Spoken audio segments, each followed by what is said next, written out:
வணக்கம். செய்திகள் வாசிப்பது நித்தியா. இன்றைய முக்கிய செய்திகள். சாம்பியன்ஸ் டிராபி நியூசிலாந்து வெற்றி.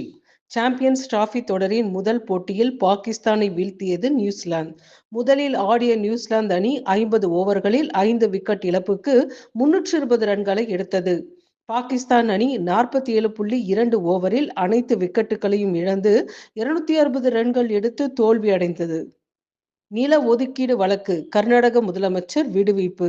நில ஒதுக்கீடு நடந்ததில் முறைகேடு நடந்ததாக தொடரப்பட்ட வழக்கில் இருந்து கர்நாடக முதலமைச்சர் சித்தராமையா மற்றும் அவரது மனைவியை லோக் ஆயுக்தா நீதிமன்றம் விடுதலை செய்ய உத்தரவு பிறப்பித்துள்ளன. முறையான ஆதாரங்கள் இல்லாததால் அவர்கள் மீது குற்றம் இல்லை என தெரிவிக்கப்பட்டுள்ளது. பயிற்சியின் போது பெண் பவர் லிப்டர் உயிரிழப்பு. ராஜஸ்தானில் பவர் லிப்ட் வீராங்கனை யாஸ்டிகா ஆச்சாரியா வயது 17 270 கிலோ எடையை தூக்க முயன்ற போது ஏற்பட்ட விபத்தில் கழுத்து உடைந்து உயிரிழந்த துயரம். பயிற்சியாளர் எடையை அவர் மீது விட்டபோது அந்த எடையை தாங்க முடியாமல் அவர் நிலை தடுமாறியதில் மொத்த எடையும் அவர் மீது விழுந்தது. டெல்லியின் புதிய முதலமைச்சராக ரேகா குப்தா தேர்வு செய்யப்பட்ட நிலையில் பதவியேற்பு விழா நாளை பிப்ரவரி 20 நடைபெறுகின்றது. சென்னையில் ஆபரண தங்கத்தின் இன்றைய விலை நிலவரம். புதிய உச்சத்தை அடைந்த ஆபரண தங்கத்தின் விலை. சென்னையில் ஆபரண தங்கத்தின் விலை சவரனுக்கு ரூபாய் 280 உயர்ந்து ரூபாய் 64,560க்கும் 1 கிராம் ரூபாய் 8,070க்கும் விற்பனை செய்யப்படுகின்றன. சிவில் சர்வீஸ் முதுநிலை தேர்வு நாளை வரை அவகாசம். சிவில் சர்வீஸ் முதுநிலை தேர்வுக்கு விண்ணப்பிக்கும் அவகாசம் நாளையுடன் முடிவடைகின்றது.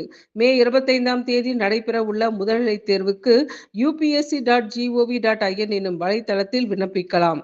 பிப்ரவரி 22 முதல் 28ஆம் தேதி வரை விண்ணப்பத்தில் திருத்தம் செய்யலாம்.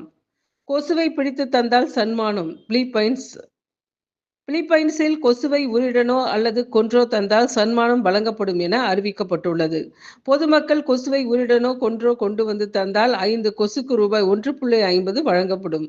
பிலிப்பைன்ஸ் தலைநகரில் பரவி வரும் டெங்கு காய்ச்சலை கட்டுப்படுத்த உள்ளூர் நிர்வாகம் நூதன முயற்சி மேற்கொண்டுள்ளது. பிலிப்பைன்ஸில் இந்த ஆண்டில் மட்டும் 28,234 பேருக்கு டெங்கு காய்ச்சல் ஏற்பட்டுள்ளது. பஞ்சாப் விவசாய போராளி சுக்விந்தர் சிங் கில் மீது வழக்கு பதிவு. புகார் கொடுத்தவர் 10 வரை படித்திருக்கும் ஜஸ்விந்தர். காரணம், ரூபாய் 45 லட்சம் வாங்கிக் கொண்டு அமெரிக்காவில் குடியேறுவதற்காக சொன்ன சுக்விந்தர் சிங் கில் சட்டப்படி அழைத்து செல்லாமல் சட்ட விரோதமாக அழைத்துச் சென்றார்.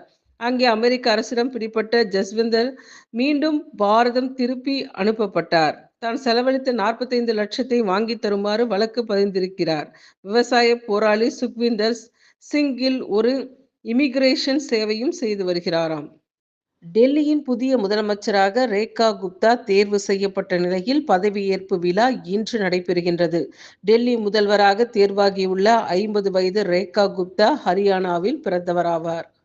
பட்டாசு ஆலையில் விபத்து, ஒருவர் மரணம். விருதுநகரில் கிச்சன் நாயக்கன்பட்டி பகுதியில் செயல்பட்டு வந்த பட்டாசு ஆலையில் திடீரென ரசாயன கலவையில் ஏற்பட்ட உராய்வால் பயங்கர வெடி விபத்து ஏற்பட்டது. ஒரு தொழிலாளி நிகழ்விடத்திலேயே உயிரிழந்த நிலையில் மேலும் ஒருவருக்கு மருத்துவமனையில் தீவிர சிகிச்சை அளிக்கப்பட்டு வருகின்றன. சம்பவம் குறித்து காவல்துறை விசாரித்து வரும் நிலையில் தீயை அணைக்கும் பணிகள் தீவிரப்படுத்தப்பட்டுள்ளன. சென்னையில் ஆலை அமைக்கும் ஜப்பானின் முராட்டா. ஜப்பானைச் சேர்ந்த முராட்டா நிறுவனம் சென்னையில் கெப்பாசிட்டர் ஆலை அமைக்கின்றது.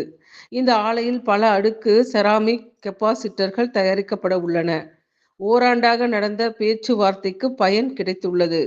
இந்நிறுவனம் 2026ஆம் ஆண்டில் முழு அளவிலான உற்பத்தியை மேற்கொள்ளும் என்று அமைச்சர் TRB ராஜா தெரிவித்துள்ளார்.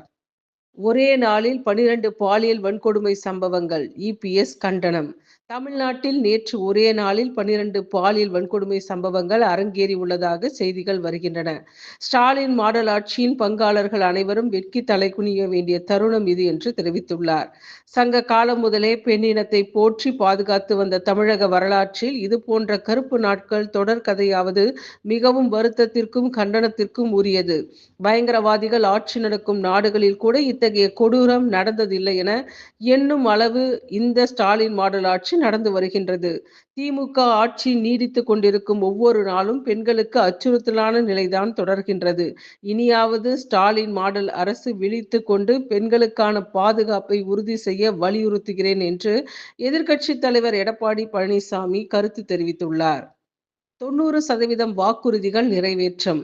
3 தேர்தல் வாக்குறுதியில் சொல்லாத திட்டங்களையும் செய்து வருகின்றோம். தேர்தல் நேரத்தில் அறிவித்த திட்டங்களில் 90% மேல் நிறைவேற்றி விட்டோம். காமராஜர் கொண்டு வந்த மதிய உணவு திட்டத்தை எம்ஜிஆர் சத்துணவு திட்டமாக வழங்கினார். மாணவர்களுக்கு தமிழ் புதல்வன் திட்டம் உருவாக்கப்பட்டது. இந்த சிறப்பான ஆட்சிக்கு நீங்கள் என்றைக்கும் உறுதுணையாக இருக்க வேண்டும் என்று முதலமைச்சர் ஸ்டாலின் தெரிவித்துள்ளார். வரும் 25ஆம் தேதி கூடுகின்றது தமிழ்நாடு அமைச்சரவை. முதலமைச்சர் மு.க. ஸ்டாலின் தலைமையில் வரும் 25ஆம் தேதி கூடுகிறது தமிழ்நாடு அமைச்சரவை. மார்ச் 14ஆம் தேதி பட்ஜெட் தாக்கல் செய்யப்படும் நிலையில் அதில் இடம்பெறவுள்ள முக்கிய திட்டங்கள் குறித்து விவாதிக்கப்பட வாய்ப்பு உள்ளது. தமிழ்நாட்டுக்கு நிதி ஒதுக்காத மத்திய அரசு. 2024ஆம் ஆண்டு ஏற்பட்ட பேரிடர்களுக்கு நிதியை விடுவித்தது மத்திய அரசு. கடந்த ஆண்டு தமிழ்நாட்டில் ஏற்பட்ட பெஞ்சல் புயல் பாதிப்புக்கு கோரப்பட்ட நிதியை ஒதுக்கவில்லை. ஆந்திரா, தெலுங்கானா, ஒடிசா, நாகாலாந்து மற்றும் திரிபுரா மாநிலங்களுக்கு நிதி ஒதுக்கீடு செய்யப்பட்டுள்ளன. 2024இல் 4 மாநிலங்களில் ஏற்பட்ட புயல், வெள்ள பாதிப்புகளுக்கு நிதி ஒதுக்கியது உள்துறை அமைச்சகம்.